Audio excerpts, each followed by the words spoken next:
ವಿಕಲಚೇತನರ ಪಿಂಚಣಿ ಮತ್ತು ಅನುದಾನ ತಲುಪದಿರುವ ಬಗ್ಗೆ ಕರ್ನಾಟಕ ರಾಜ್ಯ ರೈತಪರ ಹೋರಾಟ ಸಂಘ ಜಿಲ್ಲಾಧಿಕಾರಿಗಳಿಗೆ ಮನವಿ ಸಲ್ಲಿಸಿದೆ. ಜುಲೈ 6ರಂದು ಸಲ್ಲಿಸಿದ ಮನವಿಯಲ್ಲಿ ವಿಕಲಚೇತನರ ಪಿಂಚಣಿ ಸರಿಯಾದ ಸಮಯಕ್ಕೆ ನೀಡಬೇಕು ಮತ್ತು ಪ್ರತಿ ವಿಕಲಚೇತನರಿಗೆ ತಿಂಗಳಿಗೆ ಕನಿಷ್ಠ 2,500 ರೂಪಾಯಿ ನೀಡಬೇಕು ಎಂದು ಒತ್ತಾಯಿಸಲಾಗಿದೆ. ಬೆಳಗಾವಿ ಜಿಲ್ಲೆಯ ಕೆಲವು ಗ್ರಾಮ ಪಂಚಾಯಿತಿ ವ್ಯಾಪ್ತಿಯಲ್ಲಿ 5% ಅನುದಾನ ಫಲಾನುಭವಿಗಳಿಗೆ ಸರಿಯಾಗಿ ತಲುಪುತ್ತಿಲ್ಲ ಎಂದು ಸಂಘ ಆರೋಪಿಸಿ ಈ ಅನುದಾನದ ಪ್ರಮಾಣವನ್ನು ಹೆಚ್ಚಿಸಬೇಕು ಎಂದು ಮನವಿ ಮಾಡಿದೆ. ಈ ವಿಷಯವನ್ನು ನ್ಯಾಯಪೂರ್ವಕವಾಗಿ ಪರಿಶೀಲಿಸಿ ಕ್ರಮ ಕೈಗೊಳ್ಳಬೇಕು ಎಂದು ಸಂಘ ವಿನಂತಿಸಿ ಮನವಿ ಪತ್ರಕ್ಕೆ ಜಿಲ್ಲಾ ಸಹಾಯಕ ಅಧ್ಯಕ್ಷ ಅಶೋಕ್ ಚಂದರ್ಗಿ ಸೇರಿದಂತೆ ಹಲವು ರೈತ ಮುಖಂಡರು ಸಹಿ ಹಾಕಿದ್ದಾರೆ. ಡಿಸಬಿಲಿಟಿ ಪೀಪಲ್ ಅಲ್ದಾರ ಅವ್ರಿಗೆ ಪಂಚಾಯತ್ ವ್ಯಾಪ್ತಿಯಲ್ಲಿ ಬರುವಂತ 5% ಅನುದಾನ ಬರ್ತಿದೆ ಅಂತ ಹೇಳಿ ಎಲ್ಲರಿಗೂ ಗೊತ್ತಿರೋ ಮಾತು.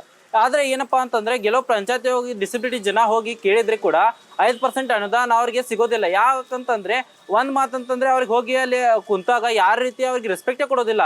ಅಂತಂದ್ರೆ ಏನು ಅವ್ರಿಗೆ ಬಂದ್ರಿ ಕುಂತ್ರಿ ಅನ್ನೋ ಕೇಳೋರು ಯಾರಿಲ್ಲ. ಅವ್ರು ಹೋಗಿ ತಮ್ಮ ಕೇಳ್ತಿರ್ತಾರ, ತಮ್ಮ ಕೆಲಸ ಮಾಡ್ತಿರ್ತಾರ. ಹೆಂಗಂತಂದ್ರೆ ಅವ್ರು ಒಂದು ನೆಗ್ಲೆನ್ಸಿ ಮಾಡ್ತಾರೆ. ಆದ್ರೆ ಈಗ 5% ಅನುದಾನ ಬಂದ್ರು ಕೂಡ ಅವ್ರಿಗೆ ಇಲ್ಲಿ ಇರ್ತಕ್ಕಂಥ ಡಿಸಬಿಲಿಟಿಗಳಿಗೆ ಯಾವುದೇ ರೀತಿ ಅನುದಾನ ಸಿಗೋದಿಲ್ಲ. ಆಮೇಲೆ ಪಿಂಚಣಿಗೆ ಬಂದ್ರೆ ಈಗ ಆಲ್ರೆಡಿ ಪಿಂಚಣಿ ಎಲ್ಲಾರ್ದು ಬಂದಾಗಿರೋದು. ಆಮೇಲೆ ಕೆಲವು ಜನ ಏನಂತಂದ್ರೆ ಅದ್ರ ಮೇಲೆ ನಿರ್ಭರದಾರ. ಆದ್ರೆ ಪಿಂಚಣಿ ಕೊಟ್ಟರು ಕೂಡ 800 ರೂಪಾಯಿ 1200 ರೂಪಾಯಿ ಈ ರೀತಿ ಪಿಂಚಣಿ ಇದೆ. ಏನಂತಂದ್ರೆ ಪ್ರತಿಯೊಬ್ಬ ಡಿಸಬಿಲಿಟಿ ಪೀಪಲ್ ಗೊತ್ತಾದ್ಮೇಲೆ ಅವ್ರಿಗೆ 2,500 ರೂಪಾಯಿ ಕನಿಷ್ಠ ಅಷ್ಟಾದ್ರೂ ಪೆನ್ಷನ್ ಸ್ಟಾರ್ಟ್ ಆಗ್ಬೇಕು. ಆಮೇಲೆ ಅದ್ರ ಮುಂದ್ಗಡೆ ಏನಂತಂದ್ರೆ ಪರ್ಸೆಂಟೇಜ್ ಅಂದ್ರೆ 70% 90% ಅದ್ರ ಮೇಲೆ ಏನಂತಂದ್ರೆ ಪಿಂಚಣಿ ಹೆಚ್ಚುವರಿ ಆಗ್ತಾ ಹೋಗ್ಬೇಕು.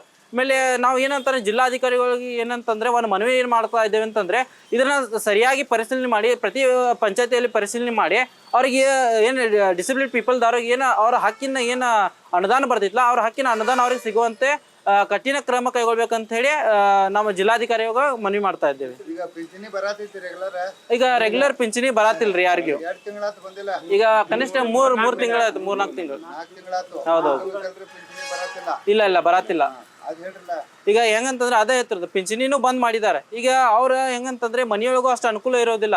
ಮನೆಯೊಳಗೂ ಅವ್ರು ಕೇರ್ ಮಾಡ್ತಾ ಇಲ್ಲ. ಮತ್ತೆ ಅವ್ರು ಏನ್ ಮಾಡ್ಬೇಕು ಪಿಂಚಣಿ ಬಂದಾದ್ರೆ ಈಗ ಅವ್ರ ಮೆಡಿಸನ್ ಖರ್ಚ ಇದ್ದಿರ್ತದೆ. ಆ ಮೆಡಿಸನ್ ಏನ್ ಮಾಡ್ಬೇಕು, ಅದ್ರಾಗ 800 ರೂಪಾಯಿ ಪಿಂಚಣಿ ಬರ್ತಾರೆ, ಅದನ್ನೂ ಬಂದ್ ಮಾಡ್ರಿ ಹೆಂಗ. ಅದಕ್ಕೆ ನಾವೇನ್ ಬೇಡಿಕೆ ಅಂತಂದ್ರೆ ಪ್ರತಿಯೊಬ್ಬ ಏನ ವಿಕಲಚೇತನ ಅದಾರಲ್ಲ ಅವ್ರಿಗೆ ಕನಿಷ್ಠ 2,500 ರೂಪಾಯಿ ಆಗ್ಲೇಬೇಕು. ಆಮೇಲೆ ಅದ್ರ ಮೇಲೆ ಪರ್ಸೆಂಟೇಜ್ ಮೇಲೆ ಅವ್ರಿಗೆ ಹೆಚ್ಚುವರಿ ಆಗ್ತಾ ಹೋಗ್ಬೇಕು. ಅದು ಕೃಷ್ಣ ಇತ್ತಲ ಮನಿ.